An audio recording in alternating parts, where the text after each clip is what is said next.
ہمیں اس غلطی کو سمجھنے کی ضرورت ہے جو ہم میں سے بہت سے لوگ کر رہے ہیں، اور میرا خیال ہے کہ بہت ساری غلطیاں تعلیم اسلامی تعلیم کے نام پر ہو رہی ہیں، کیونکہ ہم صرف اصول سکھا رہے ہیں۔ دوسرے الفاظ میں حضرت عائشہ رضی اللہ عنہ ہمیں بتاتی ہیں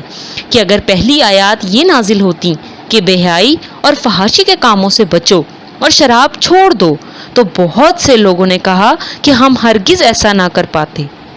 لیکن پہلی آیات جو نازل ہوئی اس میں محبت کے احساس، لگاؤ اور محاسبے کو اجاگر کیا گیا تھا۔ پہلی آیات میں لوگوں کے دلوں کو سدھارا گیا تھا، اور پھر وہ لوگ دنیا کے بہترین لوگ بن گئے۔ اللہ سبحانہ و تعالیٰ نے پہلے لوگوں کے دلوں کو تربیت دی، ان کو سدھارا، کیونکہ حدیث میں آتا ہے کہ جسم کے اندر ایک لوتھڑا ہے، اگر وہ سدھر گیا تو سمجھو پورا جسم سدھر گیا۔ بدقسمتی سے ہمارے معاشرے میں جو میں نے دیکھا ہے وہ یہ ہے کہ ہم میں سے بہت سارے لوگ اسلام کے اس نظریے کے ساتھ بڑے ہوئے ہیں کہ ایک لسٹ ہے حرام اور حلال کی،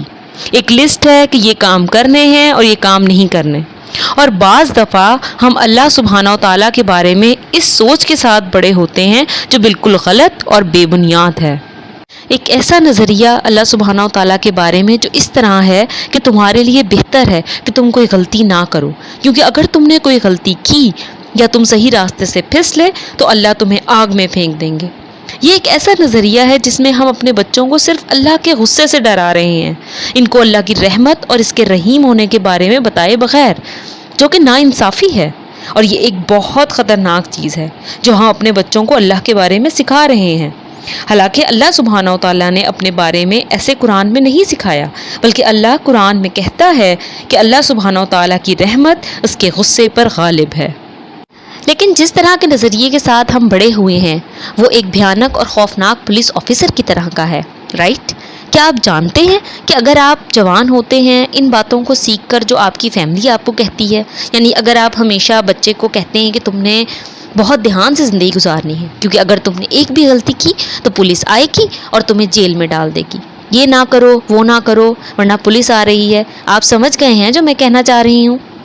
اس طرح کا بچہ کیا سوچے گا پولیس کے بارے میں؟ جب وہ بڑا ہوگا تو اس کا تعلق کیسا ہوگا، یا وہ پولیس والوں کے بارے میں کیا سوچے گا؟ میں بتاتی ہوں۔ یہ تعلق ہوگا دوری کا، اجتناب کا، اور بہت سارے جوان لوگ اسی طرح کے نظریات کے ساتھ بڑے ہوتے ہیں اور مذہب سے دور بھاگتے ہیں، اور خاص طور پر اسلام سے۔ ہم نے صرف مذہب کے ساتھ ایسا تعلق بنا لیا ہے کہ ہر چیز حرام ہے، اور ایک خوف جو ہمارے دلوں میں بیٹھ گیا ہے کہ میں جو مرضی کر لوں، لیکن جب بھی میں پھسلا یا گناہ کیا تو تباہ ہو گیا، تو جب میں پھسلنے یا گناہ کرنے سے بچ نہیں سکتا تو اس سے مکمل طور پر دور رہوں، اور اس طرح کی سوچ پیدا کرنے میں ہمارا بہت بڑا ہاتھ ہوتا ہے جو غلط ہے۔